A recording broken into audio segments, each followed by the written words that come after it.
এই ছেলেটা নতুন না, তাই তো মনে হচ্ছে। চল ওকে একটু মুরগি বানাই। হে হিরো, এই কলেজে নতুন নাকি? হ্যাঁ। বাহ, ফিগারটা তো খুব সুন্দর বানিয়েছো। তোমার হেভি লাগছে। আমার তোমার প্রেমে পড়ে যেতে ইচ্ছে করছে। হ্যাঁ, আবার তুই প্রেম করবি? দেখ রিয়া, এবার কিন্তু খুব খারাপ হয়ে যাচ্ছে। এর আগে 3টে বয়ফ্রেন্ড আমি তোকে দিয়ে দিয়েছি, একটাও নিয়ে নি। এটা কিন্তু আমার। তুমি ওকে বলে দাও তো যে তুমি ওকে ভালোবাসো না, তুমি শুধু আমাকে ভালোবাসো। ওদের সবার সামনে তুমি আমাকে আই লাভ ইউ বলো। কি হলো বলো, বলো না। তোমরা কলেজে বুঝি এসব করতে আসো?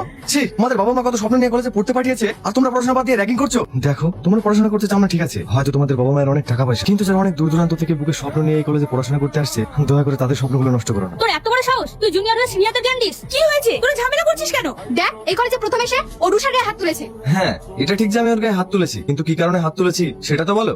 ওরা আমার র্যাগিং করছিল, তাই আমি ওর গায়ে হাত তুলতে বাধ্য হয়েছি। একদম ঠিক করেছো, ওদের উচিত শিক্ষা দিয়েছো, নইলে ওরা দিন দিন খারাপ পথে চলে যাচ্ছে।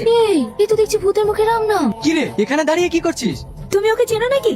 হ্যাঁ, ওই তো আমার বন্ধু। আর হ্যাঁ, তোকে আমি যার কথা বলতাম, এই সেই প্রিয়া। প্রিয়া আমার বন্ধু রাজ। হ্যাঁ, কাল বাস স্ট্যান্ডে আমাদের দেখা হয়েছে, কিন্তু আমি জানতাম না এটা তোমার বন্ধু। তুই অনেক লাকি রে, যেমন একটা পরীর মতো মেয়ে পেয়েছি। এমন মেয়ে অনেক ভাগ্য করে পাওয়া যায়। দেখিস আবার অবহেলায় যেন হারিয়ে ফেলিস না। বাহ, তোমার বন্ধু খুব সুন্দর কথা বলে। হ্যাঁ, ও একটু এইরকম। চল ক্যান্টিনে গিয়ে বসি। তোর গার্লফ্রেন্ডের খবর কি? আর গার্লফ্রেন্ড? আমার কোনো গার্লফ্রেন্ড নেই রে, যদিও একজনকে ভালোবাসি 2 বছর হয়ে গেল, আজ পর্যন্ত তাকে বলতেই পারিনি। শালা, তুই যে এতটা বোকা আমি তো আগে জানতাম না। এই আধুনিক যুগে তোর মতো মানুষও আছে। সামনে ভ্যালেন্টাইন ডে আসছে, তাড়াতাড়ি প্রপোজটা করে দে, না হলে দেখবি কে কখন তুলে নিয়ে চলে যাবে, তখন দেবদাসের মতো এদিক ওদিক ঘুরে বেড়াবি। না রে, আমার দ্বারা প্রপোজ টপোজ হবে যদি হতো তাহলে অনেক আগেই করে দিতাম। কেন হবে না? আমি তোকে প্রপোজ করা শেখাবো। মানে? হ্যাঁ, এখন যাবো? যেতে হবে না, কিভাবে প্রপোজ করতে হয় সেটা তোকে শেখাবো। ধরে নে তুই যাকে ভালোবাসিস এই সেই মেয়ে, তাহলে তুই একে কিভাবে প্রপোজ করবি? তুই কি বলছিস? আচ্ছা ঠিক আছে, আমি যেটা করছি সেটাই তুই করার চেষ্টা কর। প্রিয়া, আমি তোমাকে অনেকদিন ধরে একটা কথা বলবো বলবো করে বলতে পারিনি, কিন্তু আজ সেই কথাটা বলতে চাই। আমি তোমাকে অনেক ভালোবাসি। Do you love me?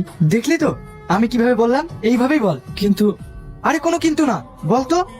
প্রেম যে এতটা মিষ্টি হয়তো তোমাকে না দেখলে বুঝতে পারতাম না। রাত আকাশে হাজার তারার ভিড়েও যদি চাঁদ না থাকে তাহলে জ্যোৎস্নার কোনো মানেই হয় না। সেরকম আমার মনের আকাশে হাজার তারার মাঝে একটি চাঁদের অভাব। আমি তোমার আলোয় আলোকিত হতে চাই। তুমি কি আমার হবে? হ্যাঁ, আমি তোমায়। এটা রিহার্সাল চলছে, এটা তোর গার্লফ্রেন্ড না, আমার গার্লফ্রেন্ড। তোর মতো হলো তো, এর থেকে বেশি কিন্তু আমি পারবো না। শালা, বেশি শিয়ানাগিরি না। না মানে এভাবে বললে হবে তো? হবে মানে দৌড়াবে। কিন্তু ওকে সেদিন আসবে। এই নিয়ে তুমি ভেবো না, ওকে নিয়ে আসার দায়িত্ব আমার।